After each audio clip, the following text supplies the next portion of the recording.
C'était ce vendredi, la prière du matin à même la route. Le soleil n'est pas encore levé, par centaines de milliers, ces pèlerins vont bientôt se diriger vers le mont Arafat, la colline d'où le prophète Mahomet a donné son dernier sermon il y a plus de 14 siècles. Tout au long de la journée, les quelques 2 millions de pèlerins tentaient de se frayer un chemin vers le mont Arafat.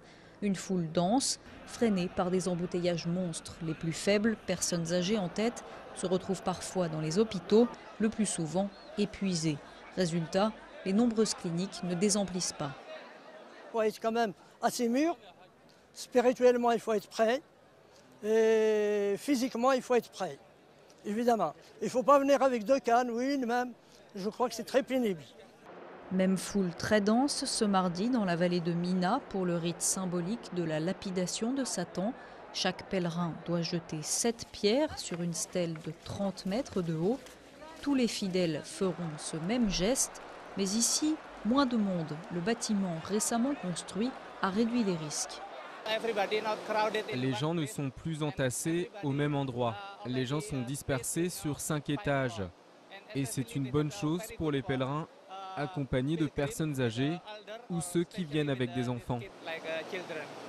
La lapidation de Satan, un exercice à haut risque. Avant l'aménagement du site, des centaines de pèlerins étaient morts dans des bousculades, ce qui relativise les demandes de diminution du nombre de pèlerins.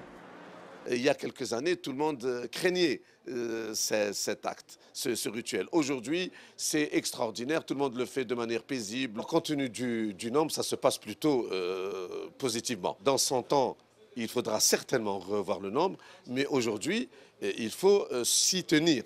C'est 1000 personnes pour 1 million d'habitants. La sécurité, une obsession ici autour des lieux saints.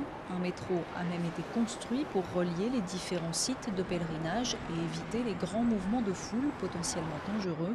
Un métro qui ne circule que 5 jours par an, les jours de pèlerinage.